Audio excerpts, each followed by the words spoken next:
Good morning children, welcome to champions hub.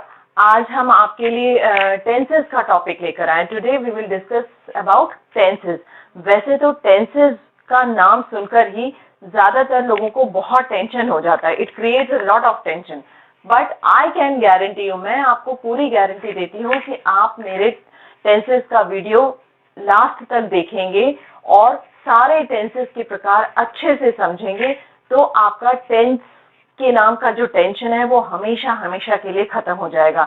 And this is such a topic which will come till like through out your life, which is used through out your life. ये आपकी पूरी life में हर जगह use होने वाला है, चाहे spoken हो, चाहे कोई भी कॉम्पिटिटिव एग्जाम हो। सो टेंसेस हम छोड़ भी नहीं सकते हैं और टेंसेस हमें एक एक करके बहुत ही सीरियसली, बहुत ही पेशेंस के साथ करना होगा।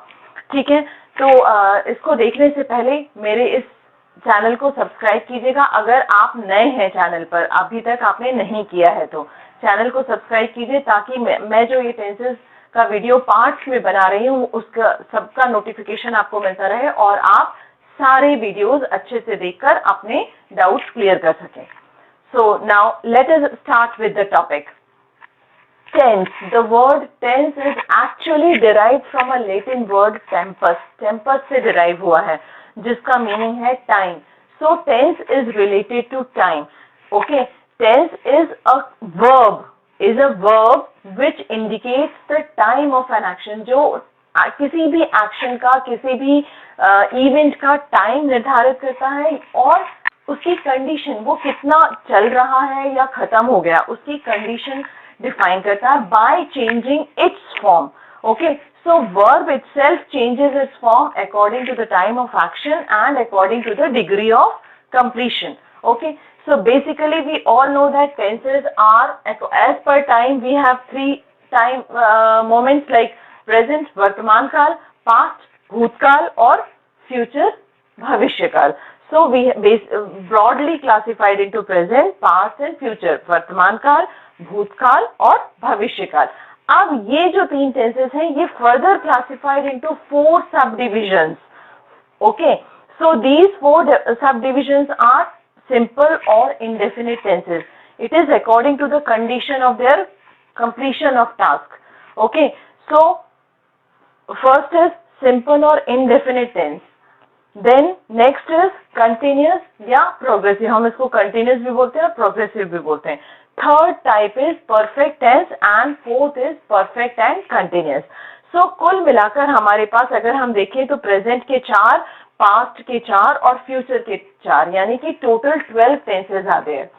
So if we will do all tenses in one go, एक ही बार में अगर हम 12 टेंसेस करेंगे तो it will be a heavy thing for the basic learners. जो शुरुआत से पढ़ रहे हैं उनके लिए 12 टेंसेस एक ही वीडियो में पढ़ना, याद रखना थोड़ा मुश्किल है, कंफ्यूजन हो सकता है। और अगर हम एक एक पार्ट लें 12 तो that will take a very long time. So मैं आपको इसे छोटे छोटे पार्ट्स में डिवाइड करके पढ़ाऊंगी। बेसिकली आप जो ज्यादातर बुक्स में हम देखते हैं कि प्रेजेंट के चारों एक साथ मिल जाएंगे, आपको पास्ट के चारों एक साथ मिल जाएंगे, फ्यूचर के चारों एक साथ मिलेंगे, लेकिन मेरा तरीका थोड़ा सा डिफरेंट है और मैं कंपैरेटिव आपको पढ़ाऊंगी। So that will be easier to memorise. Like जैसे मैंने सिंपल इंडेफिनिट टेंसेस ले लिया। सिंपल इंडेफिनिट टेंस प्रेजेंट का भी, पास्ट का भी और फ्यूचर का भी, ताकि आपको कंपेयर करने में इजी रहेगा कि भविष्य काल में सिंपल या इंडेफिनिट टेंस कैसा होता है, वर्तमान काल में कैसा होता है, भूतकाल में कैसा होता है, फ्यूचर में कैसा होता है।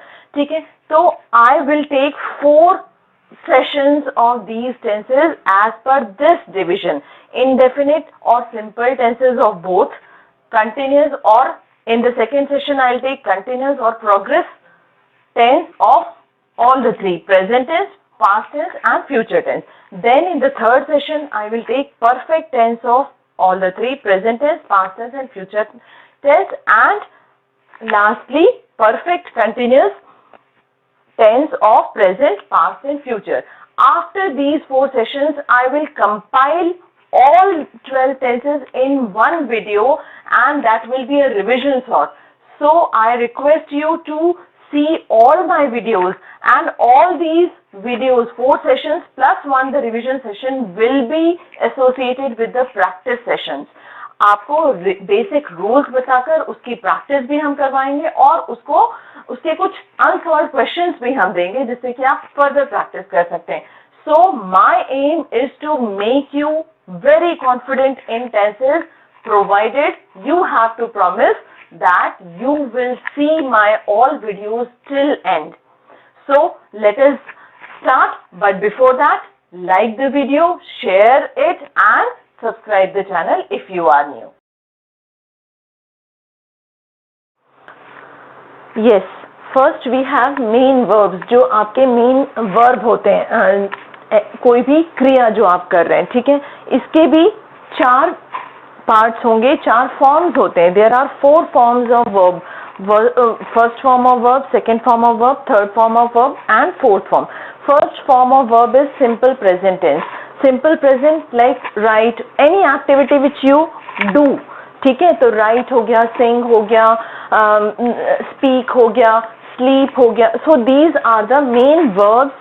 First form of verb is used in simple present tense.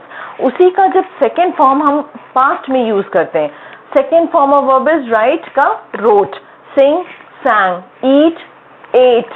Okay. Now third form of verb is the past participle form of verb, which is the third, which we know third form. Past participle को हम third form of verb के नाम से जानते हैं.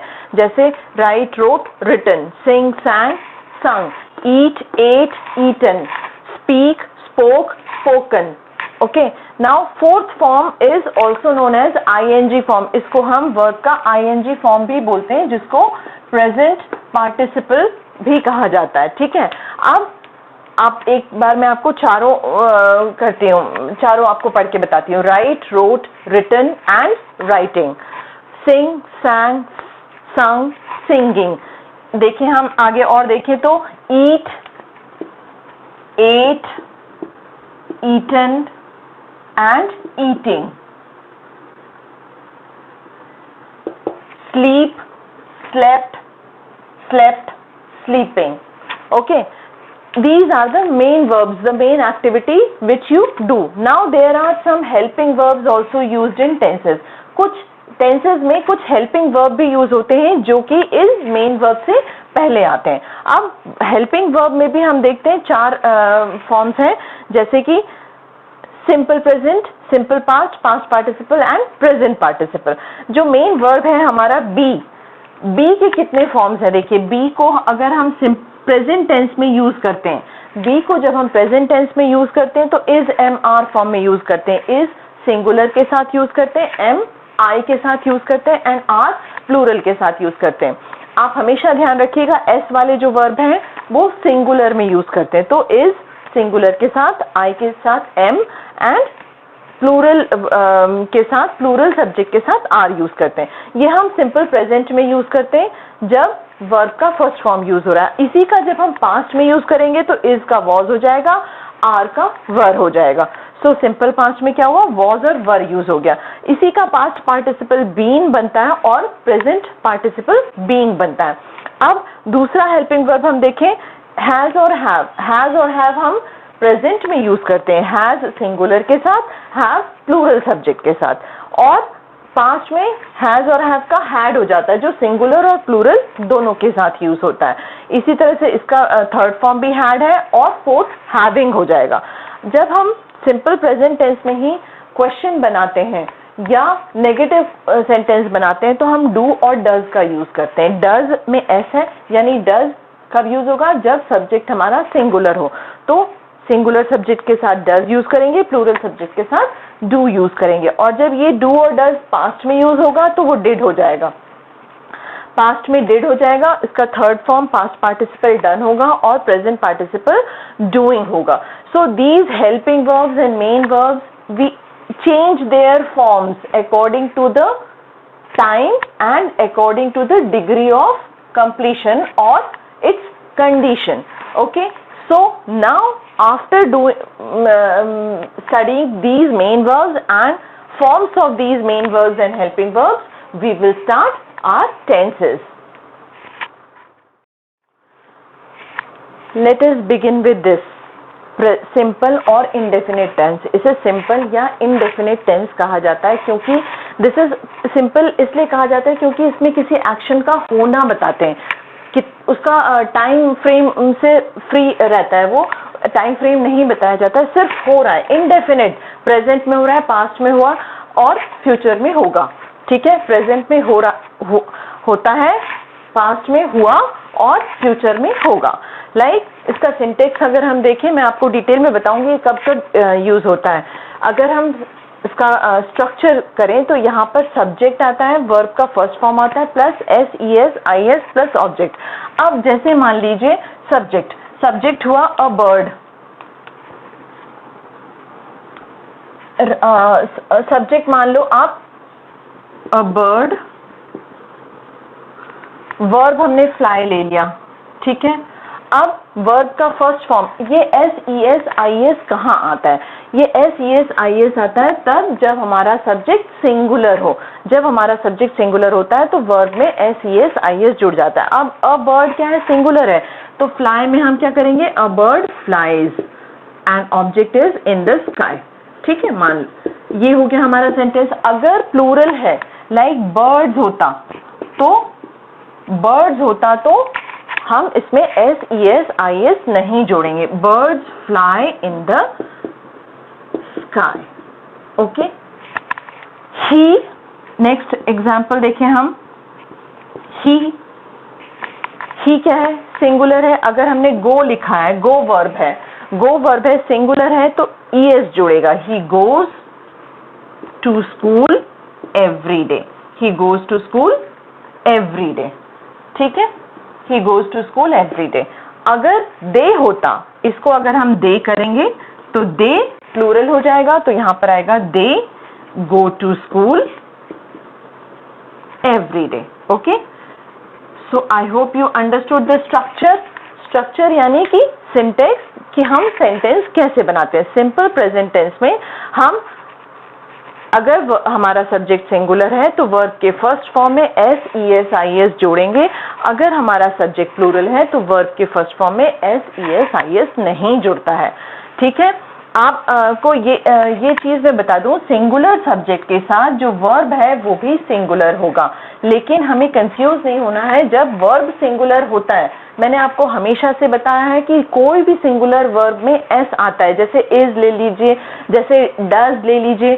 ठीक है, या फ्लाइज, तो सिंगुलर वर्ब में एस आता है, जबकि प्लूरल नाउन में नाउन और वर्ब हमेशा ऑपोजिट चलते हैं। सिंगुलर वर्ब में एस नहीं आता, सॉरी, सिंगुलर सब्जेक्ट में एस नहीं आता, सिंगुलर नाउन में एस नहीं आता, लेकिन वर्ब में आता है। प्लूरल नाउन में एस आता है लेकिन वर्ब में नहीं आता। ठीक है, तो आप ये ध्यान रखिएगा, अगर सब्जेक्ट हमारा सिंगुलर है तो S E S I S आपको जोड़ना है।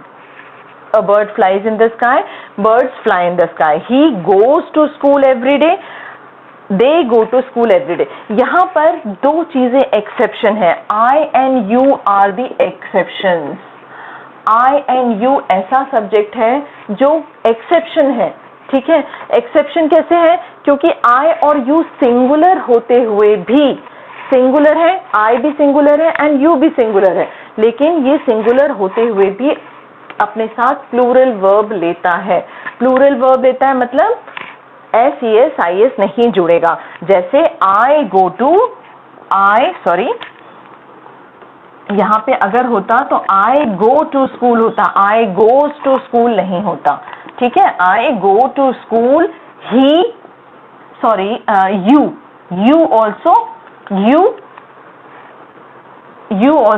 go to school every day। Okay, you go to school every day. So I और यू आप ध्यान रखिएगा, आई और यू एक्सेप्शंस हैं जो सिंगुलर सब्जेक्ट होते हुए भी हमेशा प्लूरल वर्ब लेते हैं। तो आई होप आपको प्रेजेंट का स्ट्रक्चर समझ में आया होगा। प्रेजेंट का स्ट्रक्चर क्या है? सब्जेक्ट प्लस वर्ब का first form plus S E S I S. ठीक है, अब हम देखें पास्ट का स्ट्रक्चर कैसे होगा, इसी को हम देखें। तो सब्जेक्ट हमारा हो गया अ बर्ड, यहाँ पे वर्ब का सेकेंड फॉर्म, फ्लाई का सेकेंड फॉर्म क्या होगा?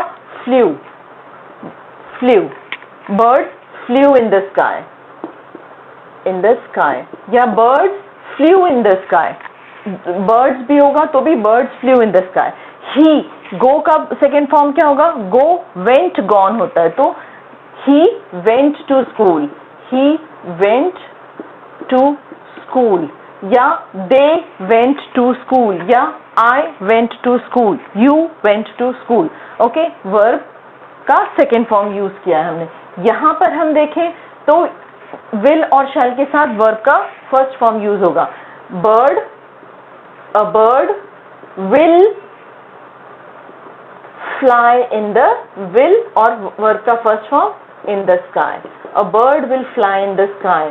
He will go to school, he will go to school. I will go to school, I will go to school. Is it clear? I will go to school. इसमें यहाँ पर एक structure और होता है जो मैं आपको डिटेल में जब एक एक करके पढ़ाऊँ. ये मैंने कंपैरेटिव बताया आपको. कंपैरेटिव, यहाँ पे वर्ब का फर्स्ट फॉर्म, यहाँ पे सेकेंड फॉर्म और यहाँ विल और शैल के साथ फर्स्ट फॉर्म.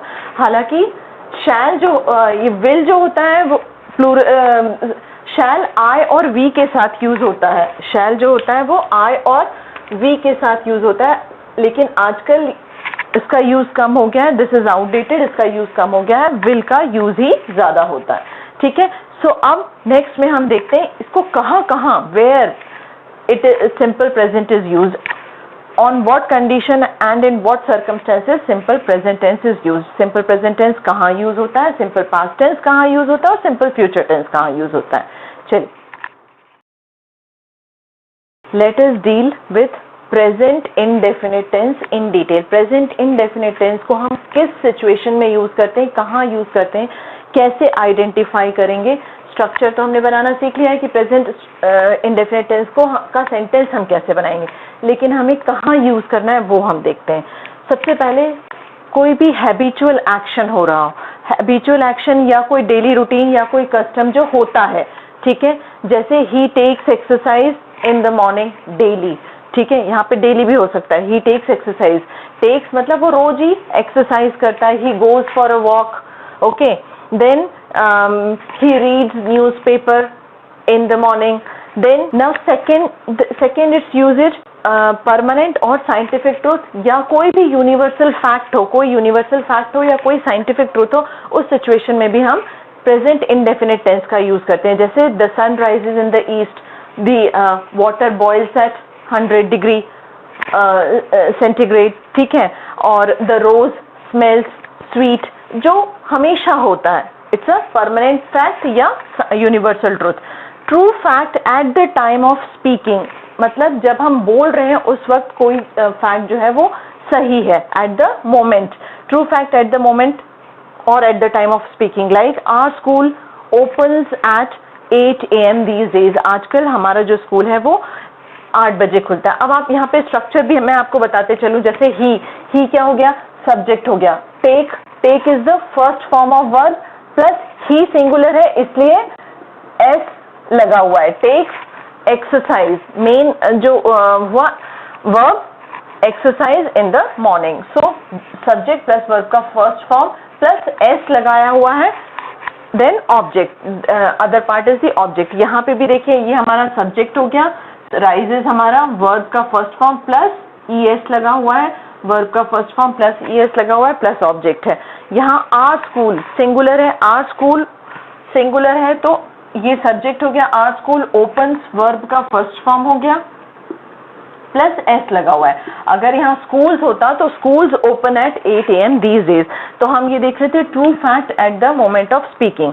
नेक्स्ट, हम जब कोई भी चीज नरेट करते हैं नरेशन में, या आप स्टोरी नरेट कर रहे हैं या कोई कोटेशन कह रहे हैं, he says, the teacher says, inverted commas में आपने बोला honesty is the best policy, कोई कोटेशन हो गया. Beauty lies in the truth. ठीक है. सो कोई कोटेशन हो गया. या न्यूज़पेपर की हेडलाइंस आप देखें, न्यूज़पेपर में भी हेडलाइंस आती है like BJP wins the election. Okay.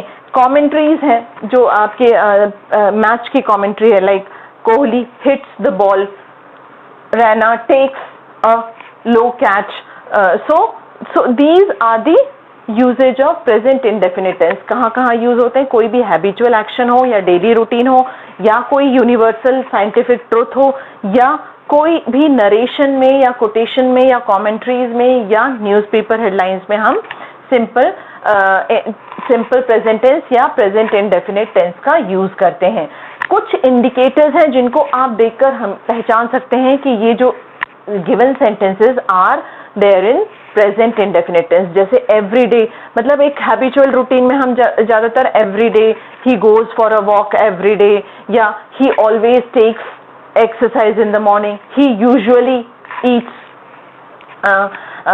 good diet, okay, daily I go to school daily, often, sometimes, occasionally, rarely, never. These are the words, some of the indicators through which you can easily identify. ये कुछ words ऐसे हैं, every day, always, usually, daily, often, sometimes, occasionally, rarely and never. ये कुछ words ऐसे हैं जिनको देखते ही आप तुरंत पहचान सकते हैं कि ये जो सेंटेंस है, अगर ये वर्ड्स यूज हैं तो ये सेंटेंस सिंपल प्रेजेंट टेंस का है या प्रेजेंट इंडेफिनिट टेंस का है।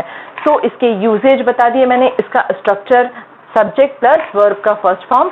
अगर वर्ब का फर्स्ट फॉर्म सब्जेक्ट सिंगुलर है तो SES-IS जुड़ेगा, अगर प्लूरल है तो SES-IS नहीं जुड़ेगा। So this is present indefinite tense. Now let us move forward and see past indefinite tense.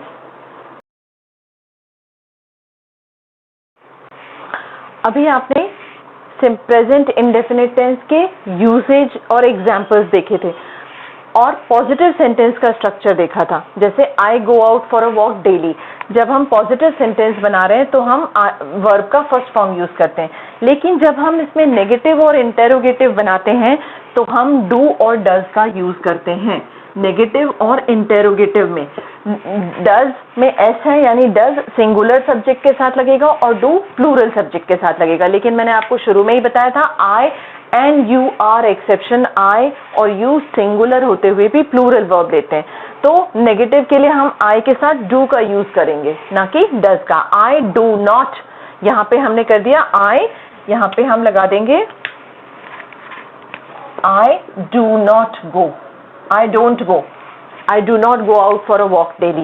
He singular है तो क्या आएगा? He takes exercise, he does not take exercise, he does not take, फिर ये s हटाना पड़ेगा। जैसे does लगाया तो ये s हटाना पड़ेगा। He does not take exercise in the morning, he does not take exercise, he does, जैसे मैंने बोला he sings, she sings melodiously, वो बहुत अच्छा गाना गाती है, लेकिन she सिंगुलर है तो डज लगेगा। शी डज नॉट, फिर वो सिंग्स वाला जो आप वर्ब के साथ आपका पॉजिटिव स्ट्रक्चर में वर्ब प्लस एस और IES था, लेकिन जैसे ही हम यहाँ पे डू और डज लगाते हैं तो यहाँ पर SES-IS नहीं आएगा, ये ध्यान रखिएगा, ठीक है।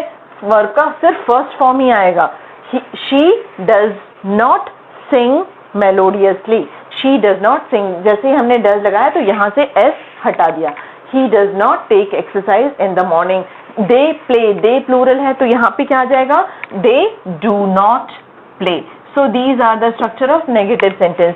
नेगेटिव के लिए हम डू और डज का यूज करेंगे, डज हम सिंगुलर के साथ यूज करेंगे, डू हम प्लूरल के साथ यूज करेंगे। लेकिन जैसे ही हम डज यूज करते हैं तो हमें जो हेल्पिंग वर्ब में हमने SES-IS लगाया था या मेन वर्ब में जो हमने SES-IS लगाया था वो हमें हटाना है। अब हम क्वेश्चन कैसे बनाएंगे? क्वेश्चन बनाने के लिए ये जो डू और डज हमने यूज किया उसी को हमें बाहर निकालना है, ठीक है। जैसे वो आ जाएगा हमारे सब्जेक्ट से पहले, ये डू जो है वो सब्जेक्ट से पहले आता है। I go out for a walk daily, I do not go out for a walk daily, do I go out for a walk daily, ये डू पहले आ जाएगा। ऐसे ही does he take exercise in the morning, do they play cricket every day, right. तो I hope negative, interrogative and positive sentences के structure आपको आ गए होंगे। Now let us move for past indefinite tense. Our next tense is past indefinite tense, यानी भूतकाल का simple tense या पास्ट सिंपल पास्ट टेंस या पास्ट इंडेफिनिट टेंस। इसका स्ट्रक्चर हम देख चुके हैं, सब्जेक्ट प्लस वर्ब का second form plus object. Subject के साथ वर्ब का सेकेंड फॉर्म यूज होता है। कहाँ कहाँ यूज किया जाता है ये simple past tense? Simple past tenses are used in any habitual और regular action in the past. Past में कोई हैबिचुअल एक्शन रहा हो, जैसे Gandhi ji always spoke the truth, या फिर हम इसके लिए यूज टू का भी यूज करते हैं। I use to play when I was young, ठीक है। और I played hockey in my school days. जब पिछला आप पुराना पास्ट टेंस का कोई एक्शन बता रहे हैं, या an action completed in the past. Simple past tense is also used when कोई भी एक्शन पास्ट में हुआ है, हुआ, दैट इज कोई भी काम हुआ। जैसे I lived in Bhopal for 10 years, मैं भोपाल में रही 10 साल तक, ठीक है। ही लेफ्ट फॉर मुंबई येस्टरडे, कल वह मुंबई के लिए निकल गया। दे लाइक्ड द मूवी, उन्हें मूवी पसंद आई। जो भी कोई भी एक्शन पास्ट में हुआ है, ठीक है, दैट इज इनडेफिनिट, मतलब टाइम इसके कंप्लीशन का कुछ नहीं बताया, that is done only. So verb का सेकेंड फॉर्म यूज किया। आप देखिए ये सब्जेक्ट है हमारे, गांधी जी सब्जेक्ट है, प्लस वर्ब का सेकेंड फॉर्म यूज किया। यहाँ पे भी वर्ब का सेकेंड फॉर्म यूज किया है, वर्ब का second form, and this is liked का सेकेंड फॉर्म। ये पॉजिटिव सेंटेंसेस में। अगर हम इसको नेगेटिव सेंटेंस बनाते हैं, इसका हमें अगर नेगेटिव बनाना हो, जैसे दे लाइक्ड द मूवी, अगर हमें नेगेटिव बनाना हो तो आप क्या बनाएंगे? तो हमने देखा था शुरुआत में डिड का यूज करते हैं, ठीक है। They liked the movie, they did, अगर नेगेटिव बनाना हो तो दे डिड नॉट, जैसे मैंने कहा दे डिड नॉट जैसे, लेकिन हम जैसे ही डिड का यूज करेंगे तो दे डिड नॉट, उसके साथ फिर वर्ब का सेकेंड फॉर्म नहीं आएगा। ऑलवेज रिमेंबर, जैसे ही डिड का यूज होता है verb will change into first form. They did not like the movie, they did not like the movie. This is negative sentence. अगर हम इसका इंटेरोगेटिव सेंटेंस बनाए या क्वेश्चन बनाए तो क्या होगा? इसका क्वेश्चन बनाए तो ये जो डिड है, this helping verb comes in front. Did they like the movie, did है इसलिए वहां पे भी लाइक ही रहेगा। क्वेश्चन क्या हो जाएगा? Did they like the movie और did they not like the movie? Did they like the movie positive question बन गया और did they not like the movie negative question बन गया। तो आप ध्यान रखिए, यहाँ पर ये पॉजिटिव का स्ट्रक्चर है। नेगेटिव के स्ट्रक्चर के लिए हम करते हैं डिड का यूज करते हैं, लेकिन वर्ब का फर्स्ट फॉर्म यूज करेंगे। नेगेटिव में क्या होगा? सब्जेक्ट के साथ डिड लगेगा लेकिन वर्ब का फर्स्ट फॉर्म लगेगा। He left for Mumbai, he did not leave का फर्स्ट, लेफ्ट का फर्स्ट फॉर्म क्या हो जाएगा? Leave. He did not leave for Mumbai yesterday.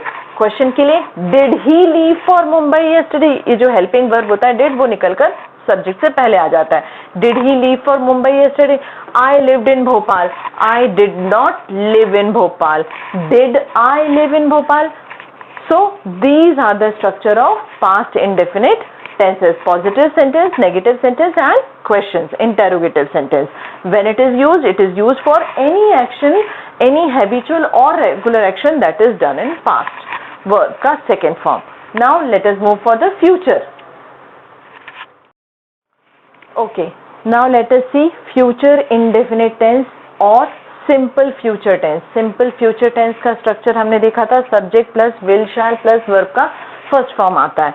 कहाँ कहाँ यूज किया जाता है? कोई भी फ्यूचर एक्शन जो होने वाला है, होगा, एजम्पशन, ठीक है, और फ्यूचर एक्शन और इवेंट होगा। Like he will go to market tomorrow, वो कल मार्केट जाएगा, ठीक है।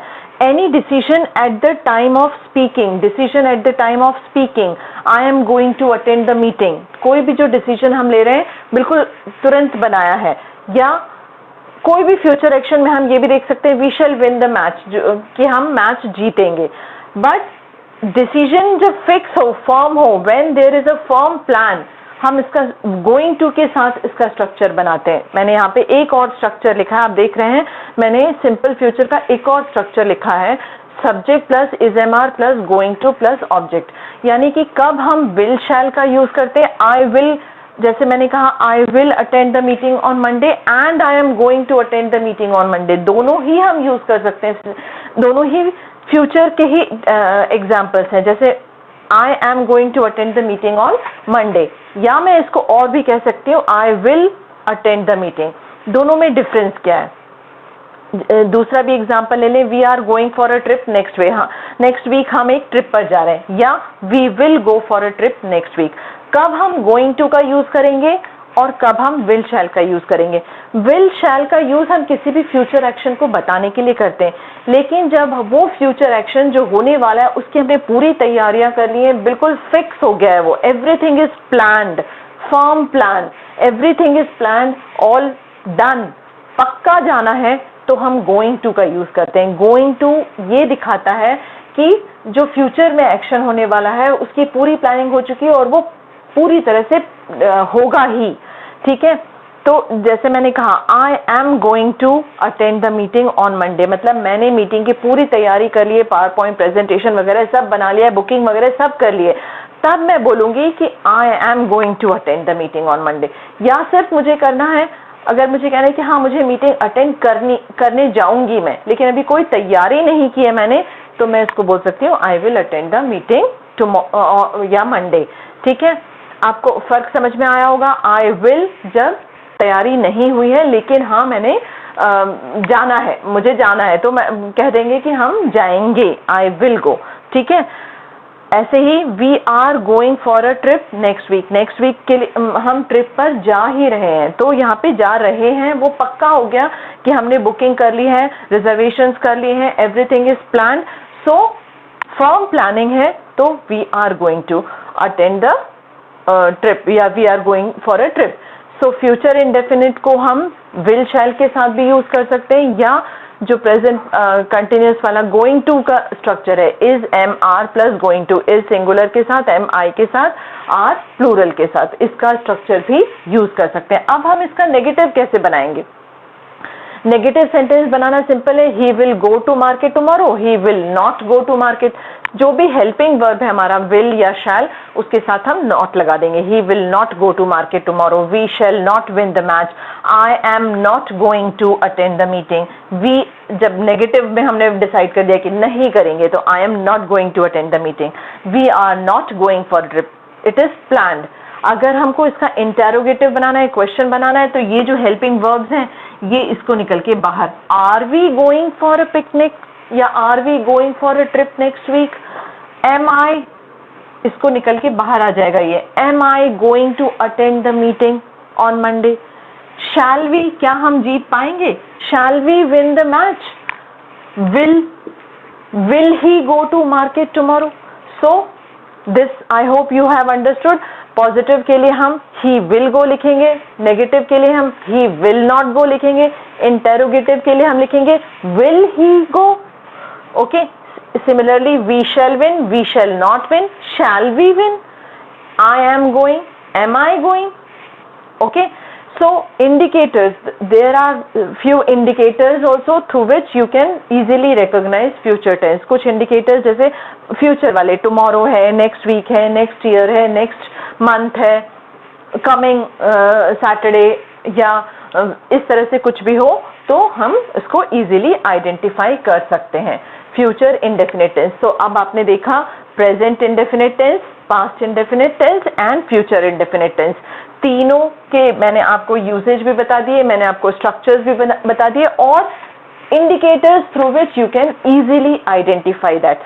Next coming will be their exercises, so don't skip unless and until you do the exercises. जब तक आप वो exercises नहीं करेंगे तब तक ये रूल आपको फिक्स नहीं होंगे। तो अभी अभी रिसेंटली पढ़ा है, आगे चल के उसकी एक्सरसाइजेस कीजिए, और उसके बाद कुछ अनसॉल्व एक्सरसाइजेस भी दी हुई हैं, उनको भी सॉल्व कीजिए। और अगर कोई भी परेशानी हो, कोई भी आपको लगता है कि मुझे कुछ और भी बताना है, आपको किसी और चीज़ की ज़रूरत पड़ती है, तो प्लीज़ कमेंट बॉक्स में कमेंट कीजिए, मेरे इस वीडियो को लाइक कीजिए और सब्सक्राइब कीजिए चैनल अगर आपने नहीं सब्सक्राइब किया, क्योंकि सेकेंड पार्ट में मैं आपको कंटिन्यूस टेंसेस बताऊंगी, कंटिन्यूस के present continuous tense, past continuous tense and future continuous tense. अभी हमें 4 पार्ट्स में ये टेंसेस कंप्लीट करना है। एक बार आप ये चारों पार्ट्स थॉरोली देख लेंगे तो आपको टेंसेस का डर बिल्कुल खत्म हो जाएगा. So let's move on to the exercises.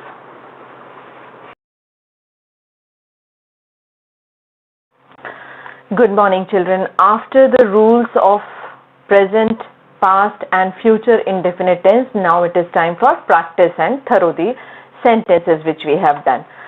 Let's have once again a quick revision. Simple present tense का structure देखिए. Verb SES IES plus object लगता है. Simple past का second form of verb लगता है और simple future में will shall के साथ first form लगता है या is MR के साथ going to का structure होता है. Now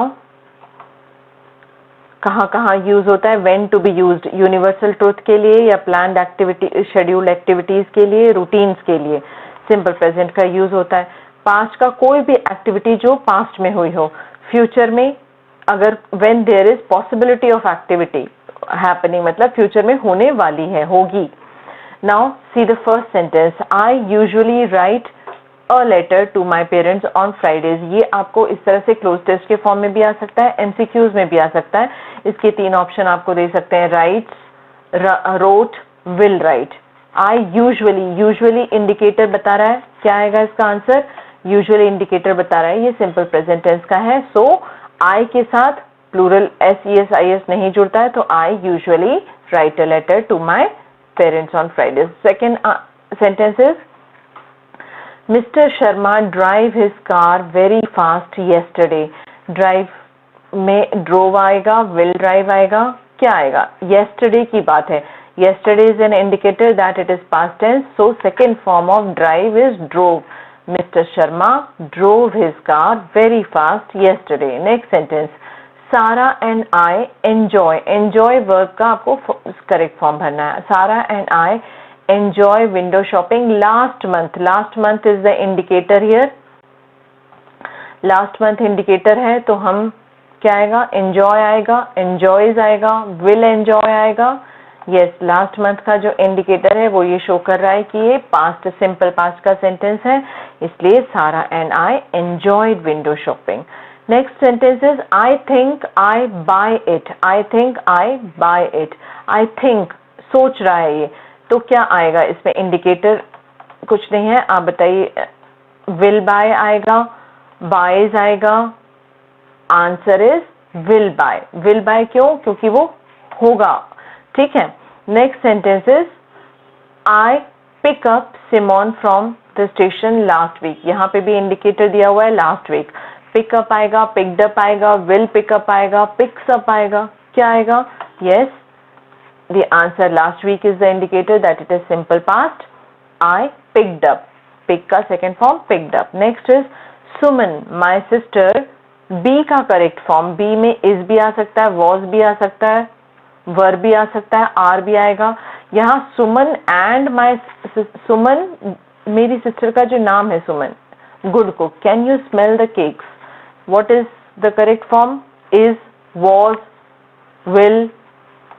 Yes, answer is Suman, my sister is a good cook. एक habitual मतलब एक रूटीन बता रहे हैं कि वो है अच्छी कुक है. Next semester begin on 10th November 10th. begins आएगा, begin आएगा, will begin आएगा, begun आएगा. what answer will be? begins on November 10th. मैंने आपको बताया था कोई भी चीज जो रूटीन में जो होने वाली है, जो तय है, दैट इज नरेशन जो होता है या वो हम सिंपल पास्ट में रखते हैं. Rani come for a coffee tonight. अब यहाँ पर क्या आएगा? Rani comes for a coffee, Rani came for a coffee, Rani is coming for a coffee. What will come? Tonight बता रहा है, तो ये एक प्लानिंग दिखा रहे हैं. ठीक है, तो यहाँ पर आ जाएगा Rani is coming for a coffee tonight. Okay. Next sentence will be they sometimes indicator है. they sometimes break their toys. they sometimes break their toys. will break, broke, क्या? next your answer will be they sometimes indicate कर रहा है कि simple present tense का है, इसलिए they sometimes break their toys. next sentence we often is again indicator. we often go to school by bus. सो गो, ये एक हैबिचुअल मतलब एक रूटीन बता रहे हैं कि हम बस से जाते हैं। तो यहाँ आंसर क्या होगा? वी ऑफन, वी के साथ गो है, अगर आई होता तो भी गो आता, आई के साथ भी गो आता, लेकिन ही होता तो ही ऑफन गोज होता। ठीक है, next, they cook a tasty meal last week. Will cook आएगा, कुकड आएगा। Last week is an indicator कि ये कौन से, लास्ट वीक यानी पिछला वीक, तो ये पास्ट का इंडिकेट कर रहा है। तो यहाँ आंसर आएगा आपका दे कुकड अ tasty meal last week. Next देखिए, they have a party last Sunday.